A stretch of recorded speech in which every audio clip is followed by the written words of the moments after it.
Our story begins with Kane, a high school boy walking one day toward a nearby store to buy some food. But suddenly, he hears a scream coming from that direction. He turns to find two girls running out of the store, chased by a thief wielding a knife, sprinting after them like a madman. When Kane sees what's happening, he cannot simply stand by. He rushes toward the thief, trying to save the girls, but he takes the stab straight in his stomach. He falls to the ground, drenched in blood.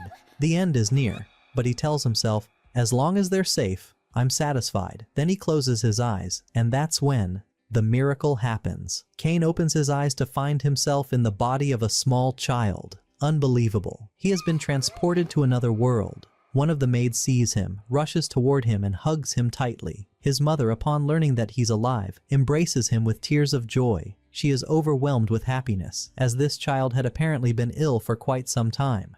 Kane looks into the mirror and is stunned. Who is this? This isn't me. When did I become so small? His mother says. His temperature still seems high. Sylvia, go and fetch him something to eat so he can regain his strength. The maid leaves, and Kane remains, trying to comprehend everything. He realizes without a doubt he has been transported to another world, and so he begins to carefully observe his surroundings. Sylvia sees him inspecting his things and grows concerned, but the situation is awkward. He's now only 3 years old, while in truth he's 16. It's a terribly uncomfortable position to be in. Sylvia brings him food and takes care of him, while Kane, still halfway dressed, can barely speak. Later, he sits down with his new family. He introduces them to us. His father is named Garm, his mother is Sarah, and his sister is Rainy. His father is also married to another woman, from whom he has 2 sons, Daejin and Elik. His father appears to be an extraordinary man beyond comparison. Afterwards, Sylvia begins to teach Kane about this new world. She tells him about monsters, magic, and the presence of magical energy among the people. Kane can barely believe what he's hearing. It feels like a dream. In my old life, he thinks, I had no one in my family but my grandfather. He died just a few days before I did. Now, I'm going to enjoy every moment in this world. He asks his father about magic, saying, I want to learn it. His father replies,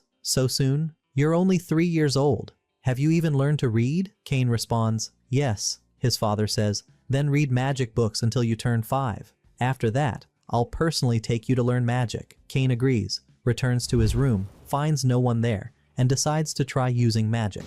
And he succeeds from the very first attempt. What brilliance is this? Sylvia walks in on him unexpectedly, so he quickly hides his magic so she won't find out. Later, Rinny enters the room, and it's obvious from her behavior that she adores Kane, perhaps even suffers from a bit of a sibling obsession. My friend. Riney decides to teach him everything about this world, and indeed begins training him in many skills, especially magic. 2 years pass in the blink of an eye. Kane is now 5 years old, and it's time to find out whether he's truly qualified to learn magic formally. The family prepares to head to the church, where the evaluation will take place. They board the carriage, and along the way, Rinny shows her magical stats to her brother. Kane notices something new called protection, so he asks about it. They explain, protection is an incredible gift bestowed by one of the 7 heroes at the church. The more protections you have, the stronger you become. The highest protection level is 5. They arrive at the church, and Kane is brought in for the blessing ritual. The priest begins to speak when suddenly, the entire place lights up, and the voice of an old man laughing echoes through the hall. Then, Kane is transported to another realm, the domain of the 7 heroes.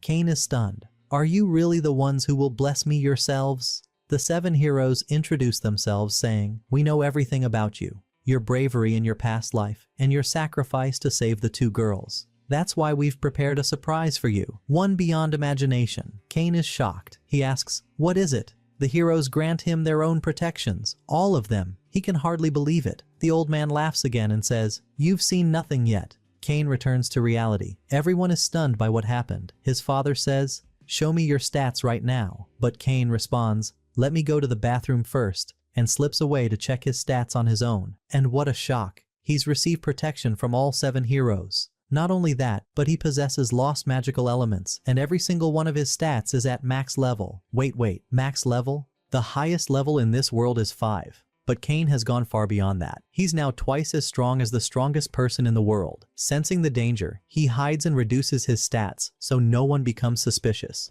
He returns home with his family, and the atmosphere is filled with joy. His father then asks to see his stats. When he does, he's utterly shocked. Son, how do you have protection from all the heroes? How is your magical energy 340,000?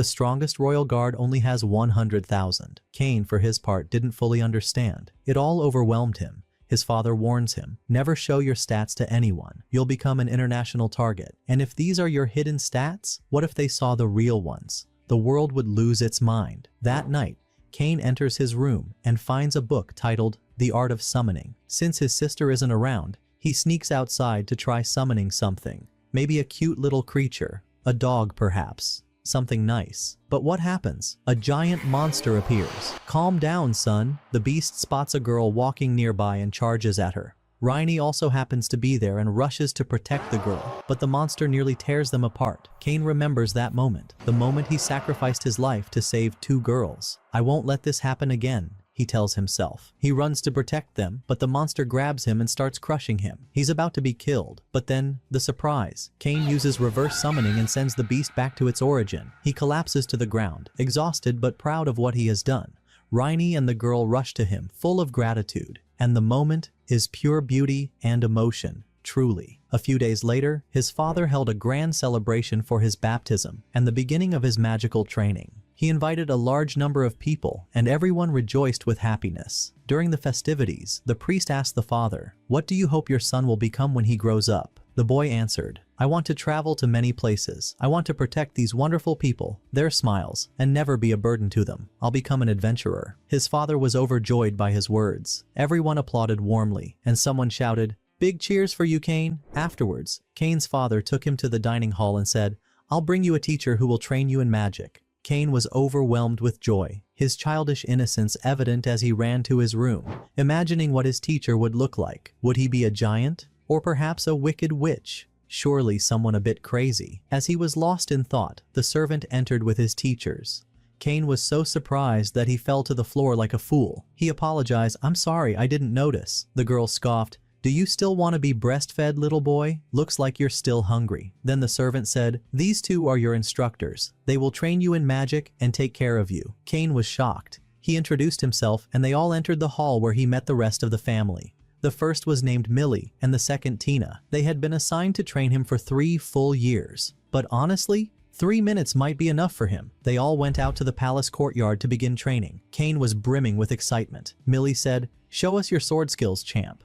Cain picked up the sword and began demonstrating his moves. Tina watched in amazement. "What's this? He looks like a prodigy." She whispered to Millie, "Are you sure there's anything left for us to teach him?" Millie replied, "We'll find out now." She called out, "You seem strong. Come face me in a duel." As soon as the duel began, Cain struck hard, nearly shattering her bones. She shouted, "Enough! Do you have the blessing of a war hero or what?" He replied, "Yes, I do." She said, "Then go to Tina. She'll teach you magic." Tina was just about to explain when Cain interrupted, "Wait, let me show you something." Suddenly he used all 4 elemental powers at once and obliterated the wall with a single blow. Tina gasped, "Do you have the blessing of the magic heroine?" He said, "Yes." The 2 girls were left speechless. They realized Cain was no ordinary boy. He was a genius destined to shake the world. Cain pulled out his toolbox in front of them, and it became clear he possessed talents far beyond his years. They went to his father and told him, "We need to train Cain outside the city. His power is too much. He might destroy the palace."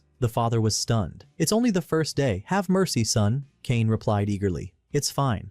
I'll be okay." The father agreed on one condition, "Be back before sunset." Cain said, "Deal." They finally left the city. Cain was thrilled. It was his first time seeing the vast open world. They took him to a large boulder. Tina said, "Try destroying it." Cain charged with excitement and destroyed the rock and everything around it. The 2 girls were shocked. One of them asked, "How did you unleash all that power? You must be exhausted." But Cain confidently replied, "When are we starting the training? That was just a warm-up." Imagine that. He shattered a rock the size of a house and called it warming up. Suddenly, Tina yelled, "A monster's coming." Everyone got ready. A feral rabbit charged toward Cain, ignoring everyone else. But the beast didn't know who it was dealing with. Cain took it down instantly and stored it in his toolbox. Then Millie said longingly, "I want a toolkit like his, but I'd need a lot of money to buy one." Cain was touched and felt compassion. Tina then taught him search magic, and he mastered it on the first try. They soon found 4 magical rabbits and headed off to fight them, but one escaped into the forest. Cain was about to chase it, but Tina warned, "The forest is dangerous. There are monsters that could kill you." He replied, "All right, I won't go in." They returned home, and Cain checked his stats.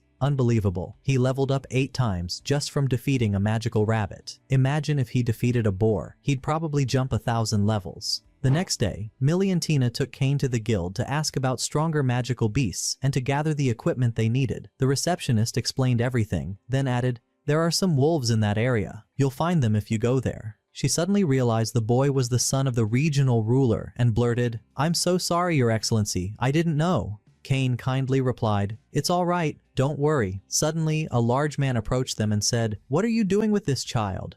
Don't you have better things to do than babysit?" Then he mocked, "Make a cup of tea for the big man in front of you." Millie refused, and the man tried to hit her. Kane immediately stepped in. "Don't you dare raise your hand." The man sneered, "Step aside, boy. I don't want to hurt you." But Kane showed no fear. He attacked with force and broke the man's bone in front of everyone. The man tried to stand, but couldn't. Kane kept humiliating him. The man lunged with his sword, but Kane dodged and caught the blade between his fingers, then flung it away. He threw the man's companions one by one, then turned to his 2 moonlit guardians and said, "Who's next?" Tina ran up to him, hugged him and said, "Thank you for protecting us, but next time, I'll protect you." Millie smiled deeply too. After that, they went into the forest to continue training, and the days passed smoothly and peacefully until the 3 years had come to an end. Finally, the day of Kane's graduation arrived. He put on his suit and thought about gifts to give his teachers. He remembered Millie saying she wanted a toolkit, so he decided to make one for her. At night, he entered the cursed forest, where he faced a massive red ogre and incinerated it. He said, "This one's for Millie." Then he faced a green dragon and defeated it with ease. "This one's for Tina." Back in the city, the guards saw explosions and raised the alarm. The army rushed to the scene but found nothing. Kane's father spotted a handkerchief on the ground and immediately realized his son was behind all the destruction. The next day, Kane defeated 15 magical wolves. Then his 2 teachers approached him and said, "You've completed your training. Today, you officially graduate. It's been a beautiful journey. You are the most wonderful Kane in the world." Kane stepped forward and pulled out 2 toolkits from his bag. He said, "I know these are simple things, but I hope you'll accept them from me." The girls were overjoyed. They gave him a gift too and said, "Someday, you'll be the one receiving gifts, my friend." Then they said their goodbyes. "If you ever need us, we'll be right behind you. Farewell, Moonlight Boy." Kane returned home, unable to decide what to do in the coming days, only to be surprised as his father burst into the room, exclaiming, "Were you the one in the forest last night?" Kane calmly replied, "Yes." "Is there a problem?" his father asked anxiously. "What were you doing there?" Kane replied indifferently, "Nothing much. I just killed a dragon and a red ogre." His father was shocked. "You say that as if you swatted 2 mosquitoes, boy. Those are legendary beasts that can destroy an entire city. You must be more careful, or you'll get us all in trouble." Kane responded apologetically. "All right, I won't do it again. Don't worry, old man." The next day, Kane headed into battle against a giant dragon and defeated it. His energy skyrocketed at an incredible rate. He was nearly powerful enough to destroy the earth. 2 years passed. Kane rode in a carriage with his family on the way to enroll in the Magic Academy. His sister was ecstatic, cheering him on, and his father was equally pleased. The entire family was at peace and in high spirits. Suddenly, along the road, Kane noticed a group of monsters attacking civilians nearby. He alerted his father, who sent the guards to assist, but Kane realized the guards wouldn't arrive in time. He leapt from the carriage and flew toward the scene using his powers. At that moment, several guards were surrounding a carriage under attack from all sides. Their commander shouted, "Protect the princess at all costs. Don't let the monsters near her." But one of the beasts had already gotten dangerously close to her. Until, my friend, the legend himself, Kane, appeared in a flash. He seized the monster before it could react and crushed it instantly. The remaining monsters fell one after another. The guards stared at Kane in disbelief. How could such a young boy do all this? Kane stepped forward and introduced himself, informing them that his father was on the way to help. But the exhausted guards could barely stand. They collapsed before him. Kane activated a healing spell, restoring the wounded. Everyone was amazed, and some were even suspicious of him. But Kane added, "I'm sorry, my magic only heals the wounded. It can't bring back the dead." He then gathered the bodies of the fallen and placed them in his magical dimension to return them to their families in the city for a proper burial. His father soon arrived, and upon seeing the carriage's emblem, was stunned. It bore the royal family's crest. The carriage door opened, revealing two incredibly beautiful girls. They introduced themselves politely and thanked Garm for saving them, though fear still lingered in their eyes. Kane activated a charm to cheer them up. The girls began to dance with joy, thanking him. They introduced themselves. The one with green eyes was Telestia, and the honey-eyed one was Silky. Silky held Kane's hand and said, "I saw you fighting the monsters from the window. You were incredible."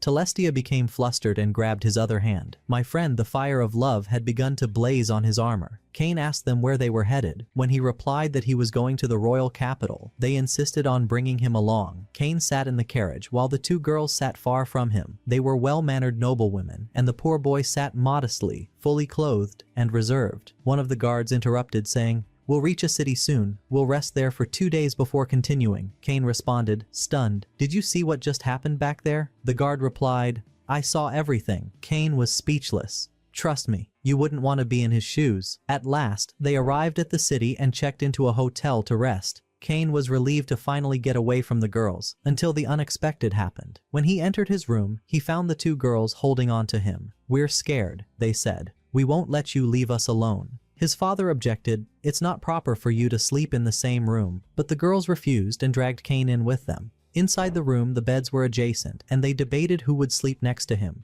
Eventually, they decided to put him in the middle. Kane said, "There's space between the beds." They answered, "Wait, we'll move them closer." He tried to protest, but they held him and lay beside him. Suddenly, the scene turned into a full-blown anime comedy, my friend. After several days, Kane looked utterly exhausted. He hadn't slept properly in 3 days. They resumed their journey and finally reached the royal capital. There, the commander of the royal guard greeted them and noticed both girls clinging to Kane's arms. "Calm down, man," he joked. Kane blushed with embarrassment, still half-dressed. Jom, the commander, stepped forward to introduce himself and thank Kane for saving the princess and the guards. Kane then summoned the bodies of all the fallen guards and said, "Excuse me, I'll take my leave now." But Jom replied, "Leave? His Majesty wants to see you right away." Kane was stunned and headed to the king to learn more. The king stood before all and honored Kane for his bravery and for saving the princess. He said, "I hereby grant you the title of Baron and a mansion as your reward." Everyone was shocked.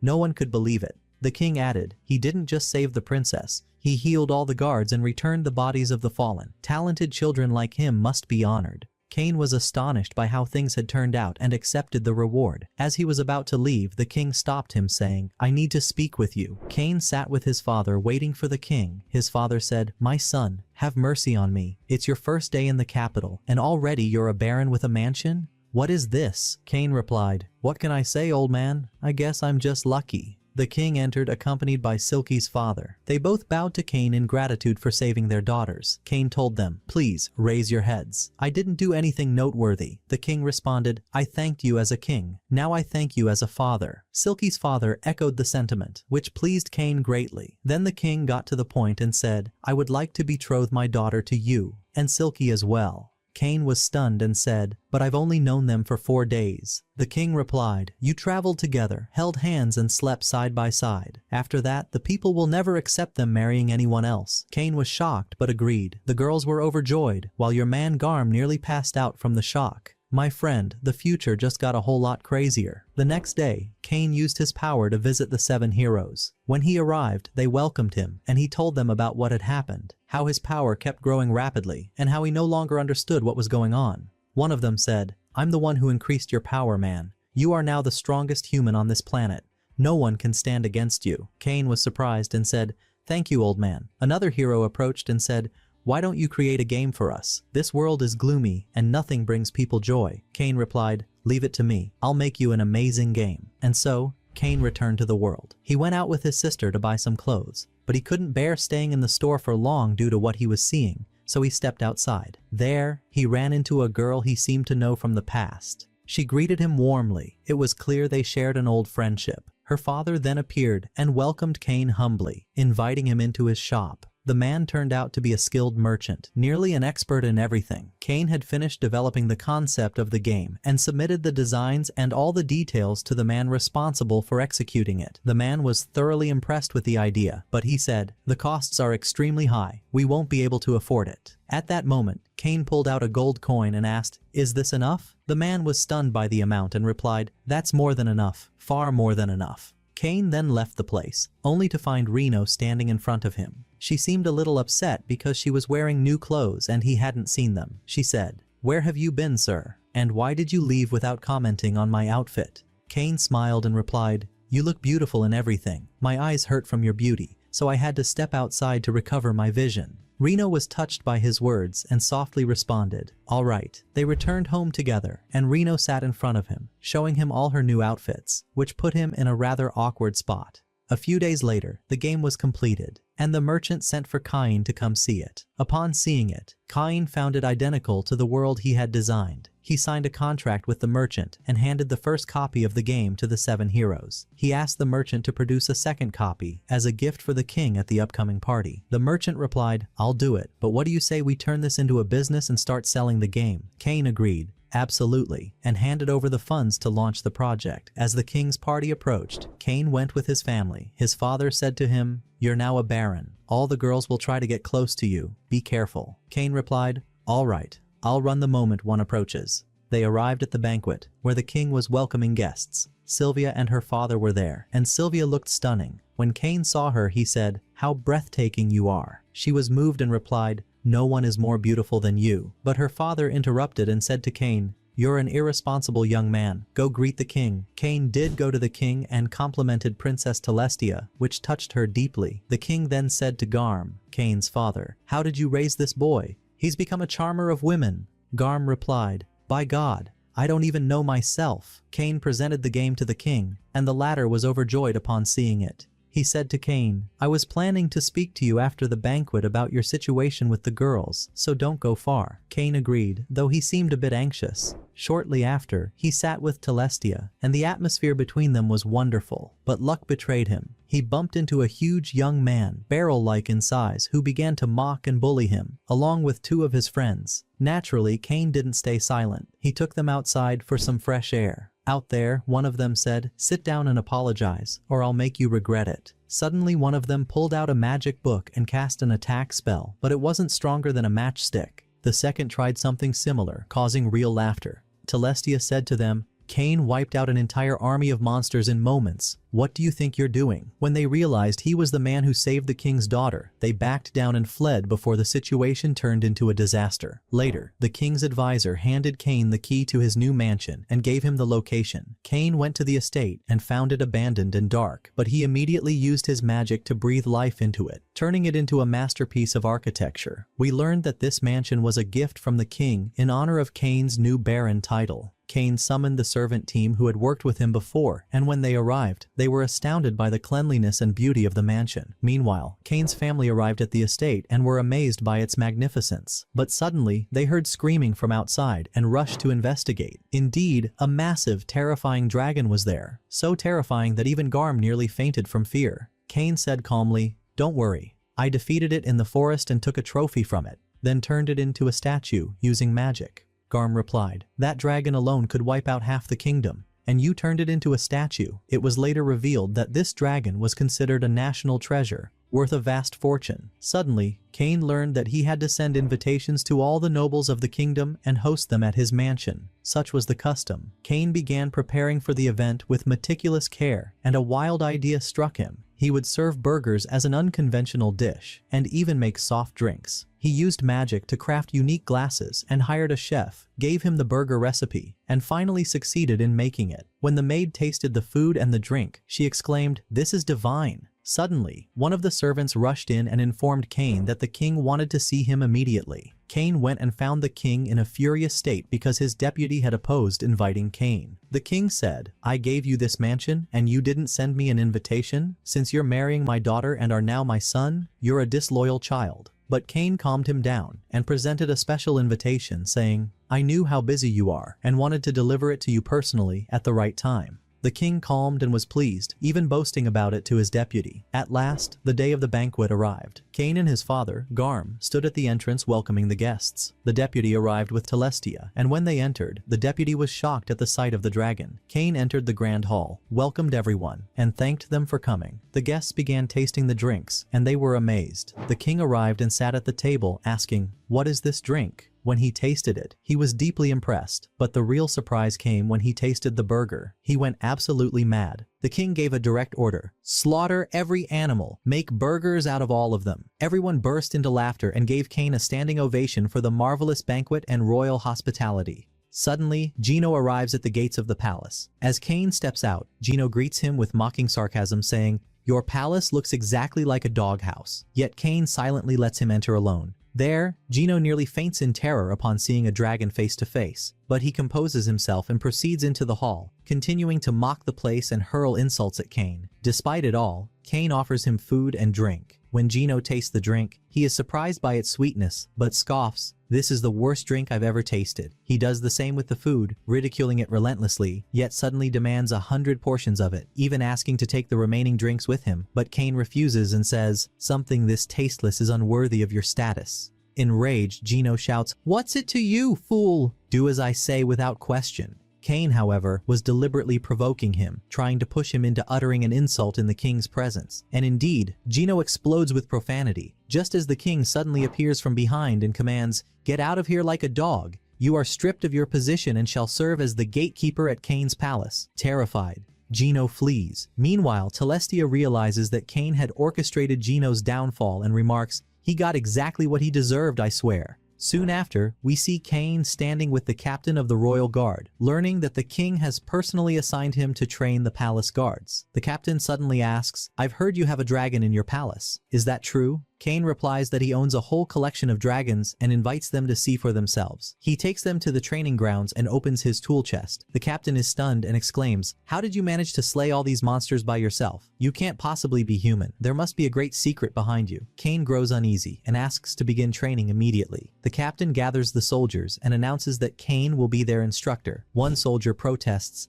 "How can a mere child, no older than 10, possibly train us?" The captain replies, "Then try to defeat him. If you succeed, I'll give you 100 gold coins." The soldier agrees, and the duel begins, but Cain darts forward like an arrow and finishes the match in mere seconds. The soldiers are stunned by his overwhelming strength and begin attacking him in a group. Suddenly, a thunderous voice commands them to stop at once. It turns out to be the royal palace's holy guardian, a fierce woman named Brine. She yells, "Attacking a child! Have you all lost your minds?" The captain explains that this is Cain, the one who defeated a horde of monsters and saved the princess himself. At this, Brine's attitude changes completely, and she says, "At last, someone who can rival me in battle." Cain, startled, replies, "Please calm down, don't be hasty." But Brine, known for her wild nature, lunges at him with reckless abandon. Cain is shocked by her strength and barely deflects her blow, but he doesn't remain passive. He vanishes like a phantom, reappears behind her, and ends the battle in seconds in a stunning display.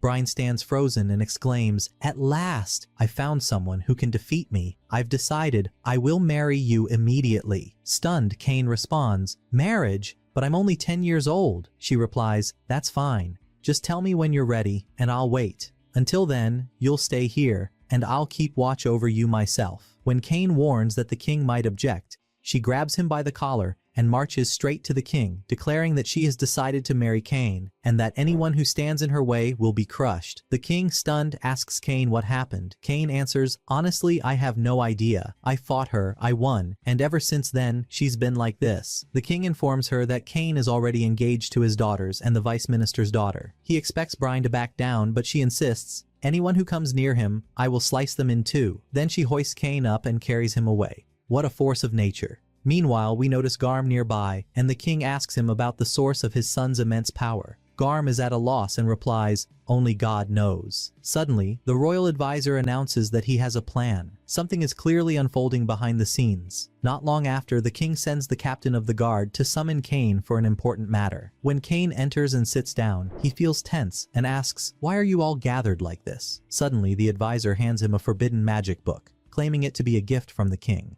As Cain opens it, he is shocked by the spells and exclaims, "Finally, something new I can study," but it was a trap. The king reveals that the book once belonged to the kingdom's first emperor, and no one in centuries has been able to decipher its contents. Kane is even more shocked when he realizes the text is written in Japanese. When the king questions his identity, Kane realizes that his secret has been uncovered. He decides to confess everything, that he came from another world, that he was reincarnated, and that he remembers his previous life. He explains that he came from the same place as the book's original owner, but feared telling anyone, worried that they would shun him, and he would end up alone just as he had in his past life. He adds that he has found a family and people who love him in this world and is afraid of losing them. He then reveals his status screen, and the room falls into stunned silence. The king is nearly brought to tears. Kane declares, "If you stop treating me as before, I will leave this kingdom." But the king halts him and proclaims him a true son of the kingdom, promising that his secret will remain among them. Shortly after, we see Kane standing before the Adventurers Guild. He has finally turned 12 and is filled with joy, as he is now eligible to register as an adventurer. He enters and asks the receptionist to begin his registration. She welcomes him and hands him a form to fill out, then takes a drop of his blood to assess his physical condition. Within seconds, the guild issues him an adventurer's badge. Rank G, the lowest, since he is just a beginner. At that moment, a group of adventurers begins harassing the receptionist, then targets Kane himself, but to their surprise, Kane vanishes like a ghost among them, dodging every blow effortlessly. Suddenly, a powerful adventurer intervenes and says, "If you're looking for trouble, I'm right here." The others retreat at once. Kane thanks him, but the adventurer responds, "Thank me? I only stepped in to save them from what you were about to do to them." He adds, "With that kind of speed, you're clearly not ordinary." They sit together, and we learn that his name is Lade. He welcomes Kane, noting it's his first day as an adventurer. We also discover that Lade holds an A rank. Kane is amazed and says, "That's a top-tier rank." Lade explains, "Our kingdom's first king held the S rank, the highest in the world. No one has reached it since." Suddenly, a stick comes crashing down on his head. We quickly realize that this isn't his wife. It's a perfect copy of him. She informs him that they have a mission, yet he's already late. Kane introduces himself to her and explains that Lade was helping him, which is likely the reason for his delay. Flynn replies, "Just for your sake, I'll let this one slide," then grabs Lade by the ear and drags him away. Imagine that, his entire aura of authority vanishing in seconds, all because of one woman. Anyway, Kane selects a mission, thrilled beyond measure, and rushes out to carry it out. Suddenly, he bumps into Brine, who appears right in front of him. She runs toward him and hugs him, asking what he's doing there. The guard captain answers that there's a training session and they might be delayed. Brine snaps, "May you and this kingdom burn on the same day. Don't you see I'm standing here with my fiancée?" The guard captain falls silent, stunned. Kane then tells her that he must leave because he has a mission to complete. Naturally, Brine insists on accompanying him on his first mission, which involves eliminating a group of ghouls in the middle of the forest. When they arrive at the location, they're shocked to find a group of ghouls surrounding a villager. It looks like the end for him. They rush to his aid within seconds. Kane begins healing him, while Brine effortlessly slays the ghouls one after another. Kane also uses his magic and enhances his abilities, demonstrating dazzling power. Unfortunately, a large group of giant lizards appears in their midst. Kane instructs Brine to take the villager and get out of there quickly. She follows through, while he channels his energy and annihilates everything in the area. Upon returning to the guild, the receptionist informs him that the monsters he defeated weren't even part of his mission. He asks if he can exchange the loot, and they discover that he defeated 30 giant lizards. The receptionist is so shocked that she screams and immediately takes him to the guild master to report everything. Since Kane had only just registered with the guild, the deputy exclaims, "Impossible! How could someone who just joined kill such monsters? He must have cheated." He accuses him of fraud and demands a severe punishment. But right at that moment, the guild master enters. The deputy rushes to him saying, "This boy is a fraud. He must be made an example of to anyone who tries to deceive the guild." Suddenly, the door bursts open again, and Brine rushes in, hugging Kane. The guildmaster turns to his deputy and says, "Have you heard of the hero who recently saved the princess and wiped out an entire army of monsters? That's exactly who you're accusing right now." No, he's even more than that. This is Kane, who now holds the title of Baron. He is the son of Commander Garm, governor of the South, and also the fiancé of my sister. Yes, you heard that right. Brine is the guildmaster's sister. The deputy nearly faints in shock and immediately apologizes to Kane for everything he said. The guildmaster then decides to upgrade Kane's rank to rank A, saying that it's the least he can do for him. Meanwhile, the archmages responsible for protecting the world are in discussion. They reveal that a great evil is threatening the world, and Kane is the only one who can stand against it. To do so, however, he must further elevate his powers, and there is only one person who can help train him. But who could that person be? We then shift to Kane, and learn that today is the academy entrance examination. Unfortunately, he wakes up late, but that's not a problem. Cain uses his magic and instantly teleports to the academy. He registers his information and heads to the classroom, but he's surprised to find no nobles present, not even Tellus or Telestia. No matter. The first test begins. It consists of general knowledge questions and lasts 2 hours. Cain, however, finishes within the first 15 minutes. When the teacher asks why he's not writing, he responds that he already finished, and so he proceeds to the second test, magic. The instructor asks them to use their full power to strike the target. When Cain asks if he's truly allowed to unleash his full strength, she reassures him, "Don't worry, there's a protection barrier around the area." Cain sarcastically responds, "There's no way I'm believing that nonsense," and proceeds to use his weakest attack. Yet, contrary to expectations, the power released is utterly overwhelming, obliterating the entire area.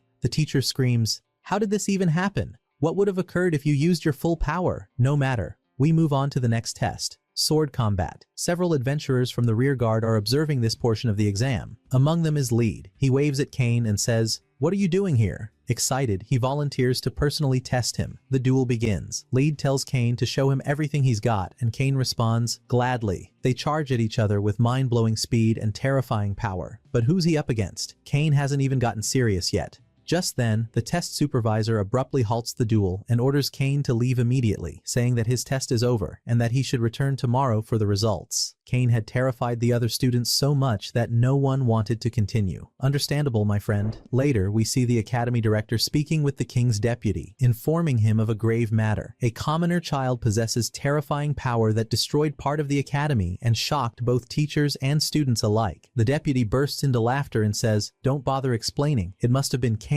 When the king hears of what happened, he summons Cain. "I heard from Tellus that you didn't attend the exam," he says. When Cain confirms that he did, the king asks, "How many entrances does the academy have?" Cain replies, 2, one in the north for nobles, and one in the south for commoners. The king laughs and says, "You fool. Why did you enter from the southern gate?" Then he adds, "What's done is done. Here. Take this paper. It lists the repair costs for the academy, and you'll pay for them because of your stupidity." The exam results are then released. We learn that Cain not only passed, but ranked first in the entire class. Tellus and Telestia came in second and third respectively. We then move to the academy's first day. Cain is required to give an introductory speech in front of the students, with his proud family in attendance. Cain introduces himself by saying, "Whether you are a noble or a commoner, there is no distinction. What sets us apart is effort and devotion to the kingdom, nothing else." He expresses his desire to make friends, and everyone reacts positively. The atmosphere is filled with excitement. Then, to everyone's surprise, the king himself appears. He welcomes the students and says, "I know there are those among you whose power surpasses imagination."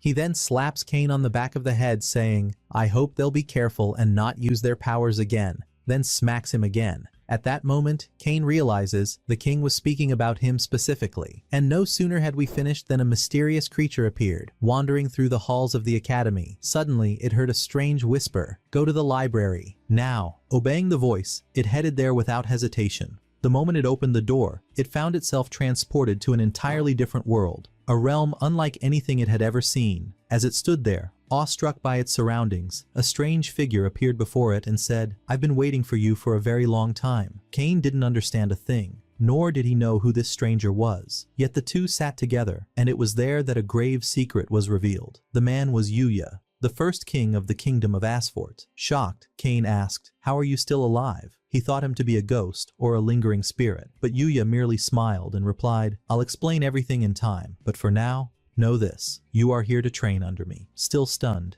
Cain protested, "Train? I'm already struggling with the overwhelming power I possess." Yuya then held out a biscuit and said, "Very well, try to take this from my hand." As Cain reached for it, he was stunned by Yuya's incredible speed. In a flash, Yuya had drawn his blade and placed it at Cain's neck. Cain immediately realized this was no joke. "What exactly do you want from me?" he asked. Yuya revealed the terrifying truth. Cain was to face Eren, the demon king of this very realm, a terrifying mission, for Eren's power was nightmarish. Yuya had once sealed Eren's strength 300 years ago, but afterward, Yuya had vanished into an isolated world and never returned to Asphort. We learn that the kingdom's high sorcerers had begged Yuya to train Cain, for the seal binding Eren's power was weakening. His return could come at any moment. Without warning, Yuya transported Kane to a remote location and handed him a sword. "Your first trial," he said, "is to make your way through this forest and return to the palace without using teleportation magic." Though the journey would take over a year, Kane wasn't alarmed, for time in this realm passed differently. A year here was but a single day in the real world. Yuya saw him off, and Kane ventured into the forest, soon finding himself under attack by fearsome beasts with terrifying strength. He defeated them one by one. Suddenly, another monstrous creature ambushed him, slamming him to the ground and binding him. After a fierce and bitter struggle, Kane emerged victorious, but his energy was completely drained, and he collapsed. As he tried to gather the last of his strength, he noticed a wounded wolf before him. Rather than kill it, he chose to heal it, using the last of his power. The healing worked, but he lost consciousness and fell to the ground. When more beasts rushed toward them, the wolf rose and obliterated them in mere seconds. Kane was stunned by the wolf's strength. From that moment on, they became inseparable companions. He named the wolf Hawk and vowed to keep it by his side. The days passed quickly, and at long last, Kane returned to the palace. 5 years later, Yuya welcomed him back and revealed that Hawk was one of the sacred beasts, its power beyond comprehension. Yuya told him that he could now summon Hawk whenever he wished. Suddenly, a strange man named Dare appeared, announcing that he would take over Kane's next phase of training. Eager to prove himself, Kane foolishly launched an attack, but Dare struck him with a single blow that rendered him unconscious. When he awoke, he found himself in Dare's home, where he met his wife, and a small dragon that captured Kane's curiosity. Training resumed, and this time, Kane's progress was astonishing. Though he collapsed in exhaustion on Dare's doorstep each day, it was proof of his growth. After a full year, Kane had become someone entirely new. His power had multiplied many times over. Eventually, he defeated Dare and returned to the palace, where he found Yuya standing before a group of graves. There, Yuya revealed a heartbreaking truth. Those were the graves of Kane's father and mother. Kane was devastated. We are then taken back to the past, where we learn that the demon king Iran was once a guardian sorcerer of the world, until he was cast out for his twisted ideas and love of slaughtering humans. At that time, Yuya was summoned, along with Sir and Magi, Kane's parents, to eliminate Eren and save the world. The battle began, and Eren's power was revealed to be horrifying. No one could stand against him. Magi sacrificed herself to protect her companions, and Sir, driven by rage, attacked Eren recklessly. Though he was wounded, he managed to seal Eren's power for good. Tragically, both of Kane's parents lost their lives in that battle. Back in the present, Kane was deeply shaken, tears streaming down his face. But he swore vengeance and vowed to protect the kingdom with every breath he had. At that very moment, he finally managed to snatch the biscuit from Yuya's hand, proving that he was now ready for the final battle. Yuya restored him to his true form and told him he must return to the kingdom. His family was surely worried. He gave Kane his own sword and sent him back with Hawk and the small dragon. Upon arriving at the palace, Kane was overwhelmed to find everyone gathered.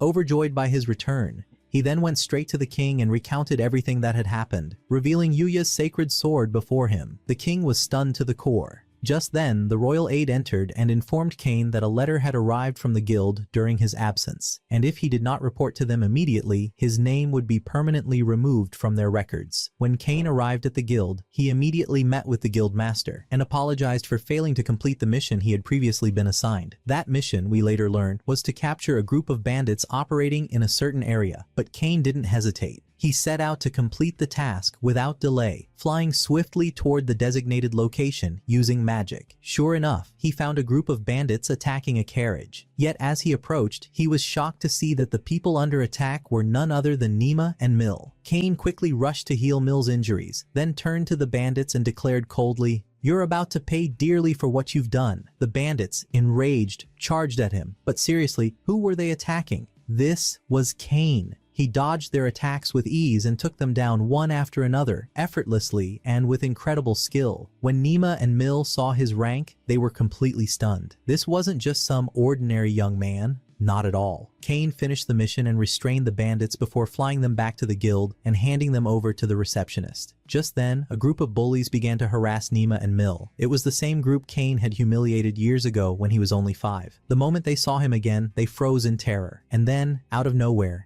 Lead appeared on the scene. The bullies fled immediately, but the real surprise wasn't that. The real shock, Lead and Mill were actually siblings. Yes, you read that right. Kane was taken aback. That red hair, where have I seen it before? A small celebration followed, filled with cheerful energy, but Kane soon informed them that he had to return to the academy. He'd already been gone for over a week. Suddenly, the receptionist approached Lade with a message from the academy. They needed adventurers to help train students the very next day. Naturally, Lade agreed. The following day, we returned to the academy. Kane was brimming with excitement for the magic training class, but the teacher told him he wasn't allowed to participate, only to observe, as usual. They moved on to the swordsmanship class, where the instructor announced that some adventurers from the guild would be assisting with training. Kane's eyes widened when he saw who those adventurers were: Lade and his team.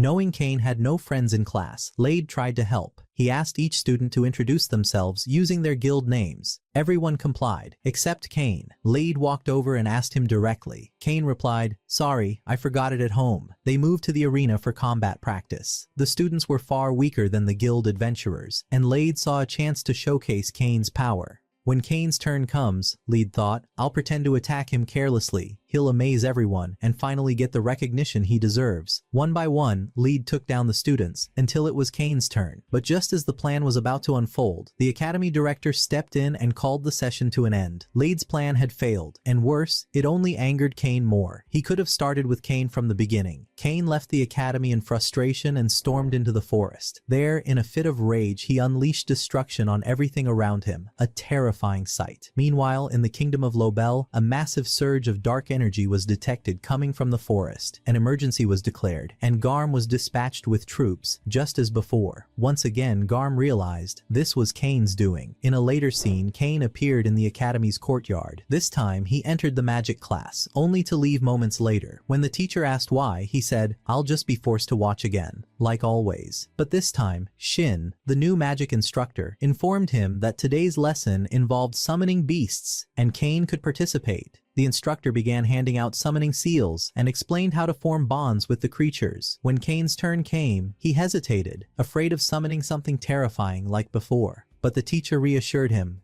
if no bond is formed, the beast will simply vanish, and if anything goes wrong, you're allowed to use your powers. Encouraged, Kane began the summoning ritual. Suddenly, the ground shook, and dark energy surged through the room. A colossal demon appeared, the King of Darkness himself. Set. Kane stepped forward and shielded his classmates with his power. Set, sensing Kane's strength, suddenly knelt and said, "Please, let me form a pact with you. Just don't kill me. I have demons I'm raising." Kane was stunned, but accepted. The contract was sealed. Set then added, "If you ever want a city wiped off the map, just say the word. I'll handle it." When the king heard of what had happened, he summoned Kane at once, demanding to know if the rumors were true. Kane replied calmly, "Seems someone lied to you. I never summoned the King of Darkness." The king was shaken. He asked Kane to open his status screen. Kane agreed, but added one condition. "If anyone utters a word about what they see, I'll execute them myself." Kane opened the screen. The king was so shocked that he immediately stepped down from the throne and offered it to Kane, begging for mercy. Convinced that Kane could destroy the entire world if angered, Kane returned home. As he sat quietly, his butler delivered a message from his father. "The monsters have begun attacking our village. You must come immediately." Kane raced to the village, finding it on high alert. He met with Garm, and together they realized this wasn't like the previous threats. It was far more dangerous. Garm tried to stop Kane from heading into the forest, but Kane simply showed him his guild card, proof that he had received the highest rank on his very first day, without anyone ever seeing his secret status screen. Though the journey would take over a year, Kane wasn't alarmed, for time in this realm passed differently. A year here was but a single day in the real world. Yuya saw him off, and Kane ventured into the forest, soon finding himself under attack by fearsome beasts with terrifying strength. He defeated them one by one. Suddenly, another monstrous creature ambushed him, slamming him to the ground and binding him. After a fierce and bitter struggle, Kane emerged victorious, but his energy was completely drained, and he collapsed. As he tried to gather the last of his strength, he noticed a wounded wolf before him. Rather than kill it, he chose to heal it, using the last of his power. The healing worked, but he lost consciousness and fell to the ground. When more beasts rushed toward them, the wolf rose and obliterated them in mere seconds. Kane was stunned by the wolf's strength. From that moment on, they became inseparable companions. He named the wolf Hawk and vowed to keep it by his side. The days passed quickly, and at long last, Kane returned to the palace. 5 years later, Yuya welcomed him back and revealed that Hawk was one of the sacred beasts, its power beyond comprehension. Yuya told him that he could now summon Hawk whenever he wished. Suddenly, a strange man named Dare appeared, announcing that he would take over Kane's next phase of training. Eager to prove himself, Kane foolishly launched an attack, but Dare struck him with a single blow that rendered him unconscious. When he awoke, he found himself in Dare's home, where he met his wife, and a small dragon that captured Kane's curiosity. Training resumed, and this time, Kane's progress was astonishing. Though he collapsed in exhaustion on Dare's doorstep each day, it was proof of his growth. After a full year, Kane had become someone entirely new. His power had multiplied many times over. Eventually, he defeated Dare and returned to the palace, where he found Yuya standing before a group of graves. There, Yuya revealed a heartbreaking truth. Those were the graves of Kane's father and mother. Kane was devastated. We are then taken back to the past, where we learn that the demon king Oran was once a guardian sorcerer of the world, until he was cast out for his twisted ideas and love of slaughtering humans. At that time, Yuya was summoned, along with Sir and Magi, Kane's parents, to eliminate Eren and save the world. The battle began, and Eren's power was revealed to be horrifying. No one could stand against him. Magi sacrificed herself to protect her companions, and Sir, driven by rage, attacked Eren recklessly. Though he was wounded, he managed to seal Eren's power for good. Tragically, both of Kane's parents lost their lives in that battle. Back in the present, Kane was deeply shaken, tears streaming down his face, but he swore vengeance and vowed to protect the kingdom with every breath he had. At that very moment, he finally managed to snatch the biscuit from Yuya's hand, proving that he was now ready for the final battle. Yuya restored him to his true form and told him he must return to the kingdom. His family was surely worried. He gave Kane his own sword and sent him back with Hawk and the small dragon. Upon arriving at the palace, Kane was overwhelmed to find everyone gathered. Overjoyed by his return, he then went straight to the king and recounted everything that had happened, revealing Yuya's sacred sword before him. The king was stunned to the core. Just then, the royal aide entered and informed Kane that a letter had arrived from the guild during his absence, and if he did not report to them immediately, his name would be permanently removed from their records. When Kane arrived at the guild, he immediately met with the guild master and apologized for failing to complete the mission he had previously been assigned. That mission, we later learned, was to capture a group of bandits operating in a certain area, but Kane didn't hesitate. He set out to complete the task without delay, flying swiftly toward the designated location using magic. Sure enough, he found a group of bandits attacking a carriage. Yet as he approached, he was shocked to see that the people under attack were none other than Nima and Mill. Kane quickly rushed to heal Mill's injuries, then turned to the bandits and declared coldly, "You're about to pay dearly for what you've done." The bandits, enraged, charged at him. But seriously, who were they attacking? This was Kane. He dodged their attacks with ease and took them down one after another, effortlessly and with incredible skill. When Nima and Mill saw his rank, they were completely stunned. This wasn't just some ordinary young man. Not at all. Kane finished the mission and restrained the bandits before flying them back to the guild and handing them over to the receptionist. Just then, a group of bullies began to harass Nima and Mill. It was the same group Kane had humiliated years ago when he was only 5. The moment they saw him again, they froze in terror. And then, out of nowhere, Lead appeared on the scene. The bullies fled immediately. But the real surprise wasn't that. The real shock, Lead and Mill were actually siblings. Yes, you read that right. Kane was taken aback. That red hair, where have I seen it before? A small celebration followed, filled with cheerful energy, but Kane soon informed them that he had to return to the academy. He'd already been gone for over a week. Suddenly, the receptionist approached Lade with a message from the academy. They needed adventurers to help train students the very next day. Naturally, Lade agreed. The following day, we returned to the academy. Kane was brimming with excitement for the magic training class, but the teacher told him he wasn't allowed to participate, only to observe, as usual. They moved on to the swordsmanship class, where the instructor announced that some adventurers from the guild would be assisting with training. Kane's eyes widened when he saw who those adventurers were, Lade and his team.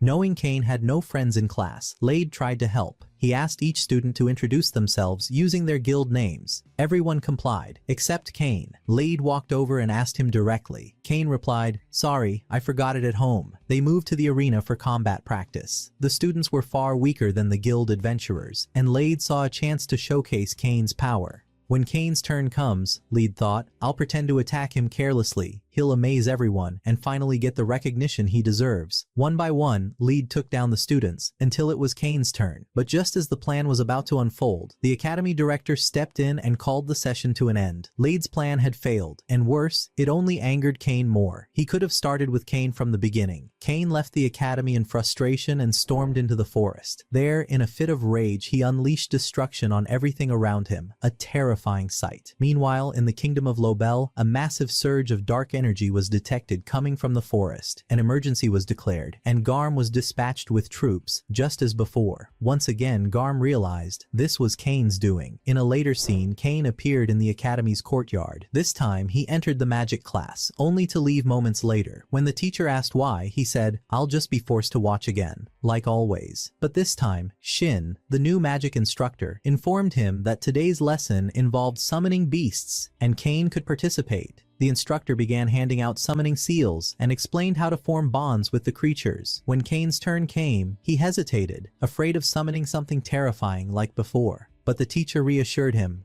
if no bond is formed, the beast will simply vanish, and if anything goes wrong, you're allowed to use your powers. Encouraged, Kane began the summoning ritual. Suddenly, the ground shook, and dark energy surged through the room. A colossal demon appeared, the King of Darkness himself. Set. Kane stepped forward and shielded his classmates with his power. Set, sensing Kane's strength, suddenly knelt and said, "Please, let me form a pact with you. Just don't kill me. I have demons I'm raising." Kane was stunned, but accepted. The contract was sealed. Set then added, "If you ever want a city wiped off the map, just say the word. I'll handle it." When the king heard of what had happened, he summoned Kane at once, demanding to know if the rumors were true. Kane replied calmly, "Seems someone lied to you. I never summoned the King of Darkness." The king was shaken. He asked Kane to open his status screen. Kane agreed, but added one condition. "If anyone utters a word about what they see, I'll execute them myself." Kane opened the screen. The king was so shocked that he immediately stepped down from the throne and offered it to Kane, begging for mercy. Convinced that Kane could destroy the entire world if angered, Kane returned home. As he sat quietly, his butler delivered a message from his father. "The monsters have begun attacking our village. You must come immediately." Kane raced to the village, finding it on high alert. He met with Garm, and together they realized this wasn't like the previous threats. It was far more dangerous. Garm tried to stop Kane from heading into the forest, but Kane simply showed him his guild card, proof that he had received the highest rank on his very first day. Without anyone ever seeing his secret status screen, he reassured Garm and promised everything would be fine. Then, he ventured deep into the forest, summoning both Hawk and the small dragon. Together they began exploring the area, eliminating every monster in their path. Suddenly, Kane begins to feel something strange in the area. He summons Seth and asks him to explore the forest with them. Seth quickly senses a mysterious presence and informs Kane that there's a bizarre creature in the woods with monsters gathering around it. Realizing this is no ordinary situation, Seth requests permission to summon one of his aides who could be of great help. Seth then calls upon one of his subordinates, Machine, and introduces him to Kane, telling him that Machine now serves him. He even has Machine greet Kane formally. Kane asks if he knows anything about what's going on in the forest, but before they can continue, a group of dragons suddenly appears. In a flash, a mysterious creature wipes them out and throws them into a literal sack. Kane orders Seth and Machine to continue exploring the forest while he returns to warn the others. He takes the monster corpses and rushes to the guild, reporting that these were rank A monsters and that danger is now knocking at their doors. He urges them to stay alert. Meanwhile, Seth and Machine head deeper into the forest, only to be horrified by what they see, an apocalyptic sight. The monsters have overrun the entire forest and are heading toward the city. Even worse, the one behind the attack is none other than Aaron. Seth immediately rushes to Kane and warns him about the terrifying assault. Kane tells his friends to gather all adventurers and protect the city at any cost. As for him, he must return to the forest and confront the threat. Back in the forest, Machine fights off countless monsters with terrifying strength. But then, a monster sneaks up behind him and completely annihilates him. Kane arrives with Seth and quickly pinpoints Aaron's location, confirming he's the mastermind. Seth tells Kane to focus on confronting Aaron and leave the monsters to him. Seth then summons his 4 siblings, each a force to be reckoned with, and instructs them to block any movement of the monsters toward the city. "Let's see this place burn," he says, rallying them into battle. At that moment, the adventurers arrive at the forest and are stunned by Seth and his squad, but they ready themselves for the fight. Any monster that escapes Seth's team is taken down by the adventurers one by one. However, the monsters keep coming, and the adventurers begin to lose energy. It seems like this could be the end, until, suddenly, Brain arrives, slicing through monsters like a storm, bringing reinforcements with her. The team is reinvigorated and resumes the fight. We return to Kane, now flying above a sea of monsters. He dives straight into them with wild abandon, decimating them instantly. But a terrifying energy blast comes flying toward him. Yet Kane, being the absolute powerhouse he is, dodges it like a pro. In front of him stands a giant dragon, Garen, who somehow managed to escape the seal, though not in his full form. Garen gathers energy and slams the ground, unleashing an army of monsters. Kane tries to reason with him, but it's pointless. Battle is inevitable. Then, Garen growls, "You remind me of that filthy mage," triggering Kane's memory of his parents. Enraged, Kane declares, "You'll pay for what you did," and a fierce battle begins. Garen charges in recklessly, but Kane isn't one to be taken lightly. He retaliates with devastating force, slamming Garen into the ground. Furious, Garen flies at Kane with monstrous power. At that moment, Hawk and the young dragon join the fight, attacking Eren together and managing to knock him down. But Eren strikes back, mortally wounding Hawk. Just as Eren prepares to deal the final blow, the young dragon sacrifices himself to protect Hawk. And you think Kane would let that slide? Not a chance. Kane suddenly appears in front of them, blocking the attack.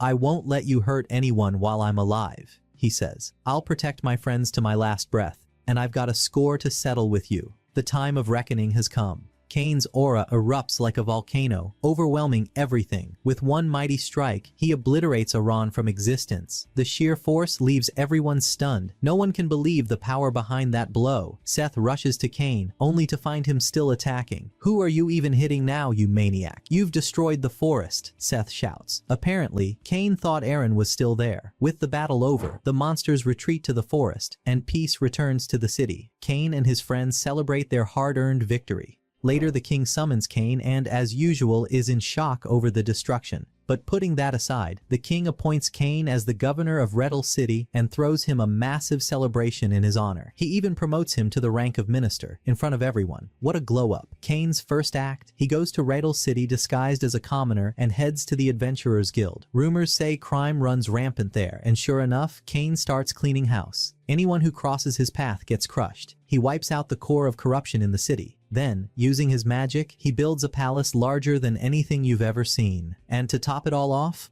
looks like our boy Kane is about to marry not one, not two, but all three of the girls in front of him. Talk about a power move. When the king hears about all this, you guessed it, he's shocked again. And that, my friends, is the end of our anime. If you enjoyed it, don't forget to leave a comment, hit that like button to support us, subscribe to the channel, and activate the bell so you never miss a new episode. See you in the next ones. Peace out.